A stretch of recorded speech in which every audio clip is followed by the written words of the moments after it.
ഋഷ, ദീപിക, നിക്കി, വീണ, നിഷ, പൂജ. ഞാൻ നിങ്ങളോട് പറയുന്നത് വെറും പേരുകളാണോ? അല്ല. കഴിഞ്ഞ 1-2 മാസങ്ങൾക്കുള്ളില്, വെറും കഴിഞ്ഞ കുറച്ചാഴ്ചകൾക്കുള്ളില് കുടുംബാംഗങ്ങളിൽ നിന്നും ഭർത്താക്കന്മാരിൽ നിന്നും അത്രയധികം പീഡനങ്ങൾ അനുഭവിച്ച് ജീവിതം അവസാനിപ്പിച്ച സ്ത്രീകളുടെ പേരുകളാണിവ. ഒന്ന് സങ്കല്പിച്ചു നോക്കൂ, അവസാന നിമിഷങ്ങളിൽ അവർക്ക് എന്ത് തോന്നിയിട്ടുണ്ടാവും, അവരെത്രത്തോളം പീഡിപ്പിക്കപ്പെട്ടിട്ടുണ്ടാവും, അവരെ മനസ്സിൽ എന്തായിരിക്കും നടന്നിട്ടുണ്ടാവുക. അതുകൊണ്ടല്ലേ അവർ ജീവിതം പോലും അവസാനിപ്പിച്ചത്. ചിരിച്ചും കുടുംബത്തോടൊപ്പം കഴിഞ്ഞും സ്വപ്നങ്ങൾ കണ്ടും വിശ്വസിച്ചും ഈ കുടുംബത്തിലേക്ക് വന്നവരായിരുന്നു അവർ.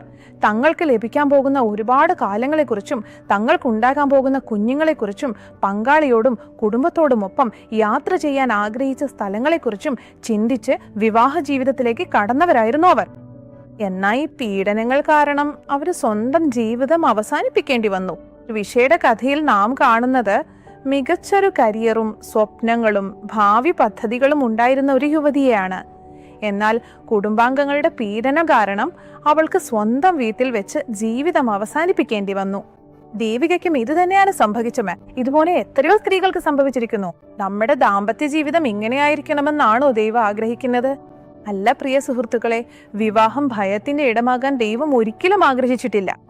ഭർത്താവും ഭാര്യയും പരസ്പരം പിന്തുണയ്ക്കാനും പരസ്പരം താങ്ങായിരിക്കാനും പരസ്പരം വിലമതിക്കാനും വേണ്ടിയാണ് ദൈവം കൂട്ടുകെട്ട് രൂപകൽപ്പന ചെയ്തത്. ഇന്ന് നിങ്ങൾ ഇതിലൂടെയാണ് കടന്നു പോകുന്നതെങ്കിൽ നിങ്ങളുടെ പങ്കാളിയെ ഉപേക്ഷിക്കരുത്. അവരെ വിലമതിക്കുക, സ്നേഹിക്കുക. കാലം എത്ര കഠിനമാണെങ്കിലും നിങ്ങളും അവളും ഒന്നിച്ചാണെന്ന് എപ്പോഴും ഓർക്കുക.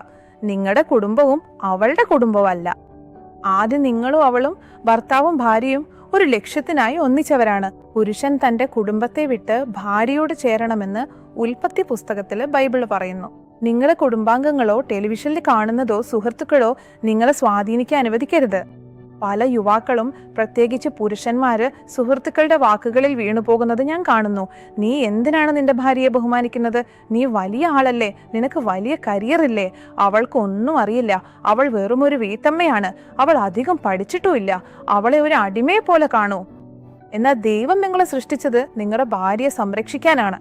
ഭാര്യമാരും ഭർത്താക്കന്മാരെ സംരക്ഷിക്കുക, അവരെ സ്നേഹിക്കുക, വിലമതിക്കുക. 1 യോഹന്നാൻ 4:18 ബൈബിള് പറയുന്നു, സ്നേഹത്തില് ഭയമില്ല, പൂർണ്ണമായ സ്നേഹം ഭയത്തെ പുറത്താക്കുന്നു. അതെ, നമ്മുടെ വിവാഹം നിങ്ങൾ രണ്ടുപേർക്കും സുരക്ഷിതമായ ഒരിടമായിരിക്കണം. നിങ്ങൾ തെറ്റുകൾ വരുത്തിയാലും നിങ്ങൾക്കിടയിൽ പ്രശ്നങ്ങൾ ഉണ്ടായാലും നിങ്ങളെ പങ്കാളിയോട് ക്ഷമിക്കാനും അവരെ സംരക്ഷിക്കാനും വിലമതിക്കാനും ഓർക്കുക. കർത്താവ് തീർച്ചയായും നിങ്ങളെ അനുഗ്രഹിക്കും. ഇന്ന് നിങ്ങൾ ഏതെങ്കിലും തരത്തിലുള്ള പീഡനം നേരിടുന്നുണ്ടെങ്കിൽ നിങ്ങൾ വിശ്വസിക്കുന്ന ആരോടെങ്കിലും സംസാരിക്കുക. നിങ്ങളുടെ എല്ലാ പ്രശ്നങ്ങളും കർത്താവിനോട് പറയാം. കർത്താവ് തീർച്ചയായും നിങ്ങളുടെ കുടുംബജീവിതത്തിൽ മാറ്റം വരുത്തും. ജീസസ് കോൾസ് പ്രെയർ ടവറിൽ ഞങ്ങൾ അനേക സാക്ഷ്യങ്ങൾ കാണുന്നുണ്ട്.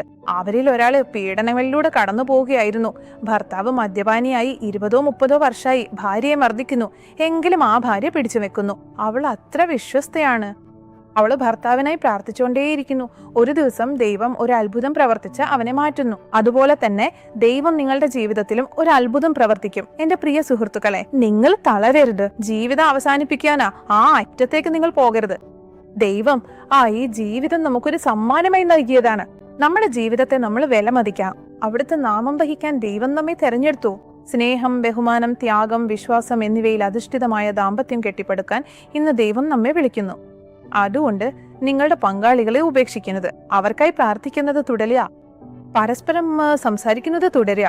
നിങ്ങളുടെ എല്ലാ അഭിപ്രായ വ്യത്യാസങ്ങളും, നിങ്ങൾ നേരിടുന്ന പ്രയാസങ്ങളും പങ്കുവയ്ക്കുക. ക്ഷമയോടെ ഇരിക്കുക. ദൈവം തീർച്ചയായും ഒരു അത്ഭുതം പ്രവർത്തിക്കും. നിങ്ങളോടൊപ്പം പ്രാർത്ഥിക്കാൻ ആരെങ്കിലും വേണമെന്നുണ്ടെങ്കിൽ എപ്പോൾ വേണമെങ്കിലും ജീസസ് കോൾസ് പ്രെയർ ടവറിലേക്ക് വിളിക്കുക. നിങ്ങളുടെ പ്രയാസകരമായ സമയങ്ങളിൽ നിങ്ങളോടൊപ്പം പ്രാർത്ഥിക്കാൻ 24 മണിക്കൂറും അവിടെ ആളുകളുണ്ട്.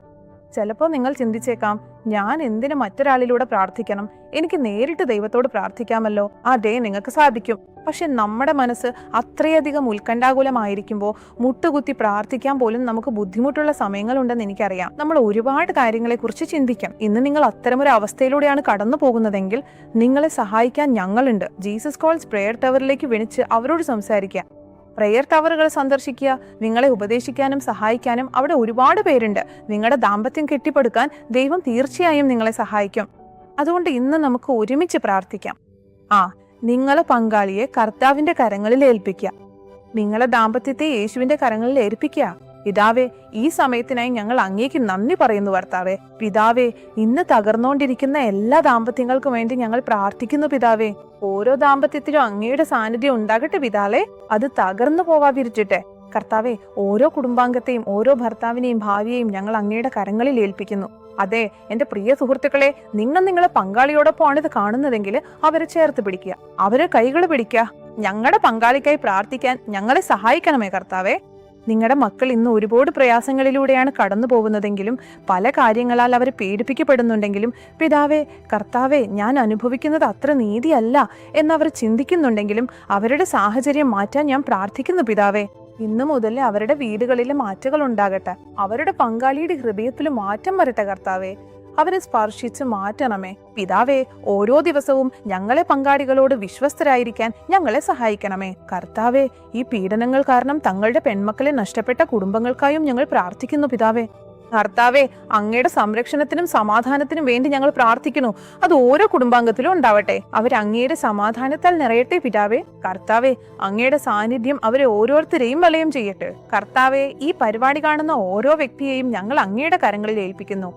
അവരെ അനുഗ്രഹിക്കണമേ. യേശുവിന്റെ നാമത്തിൽ ഞങ്ങൾ പ്രാർത്ഥിക്കോ. ആമേൻ. എന്റെ പ്രിയ സുഹൃത്തുക്കളെ, ഈ പരിപാടി നിങ്ങൾക്കൊരു അനുഗ്രഹമായി ഞാൻ വിശ്വസിക്കുന്നു. ഞങ്ങളുടെ പരിപാടികൾ കാണുന്നത് തുടരുക, ഞങ്ങളുടെ പ്രയർ ടവറുകൾ സന്ദർശിക്കുക. അത് നിങ്ങൾ ഓരോരുത്തർക്കും ഒരു അനുഗ്രഹമാകുമെന്ന് എനിക്ക് ഉറപ്പുണ്ട്.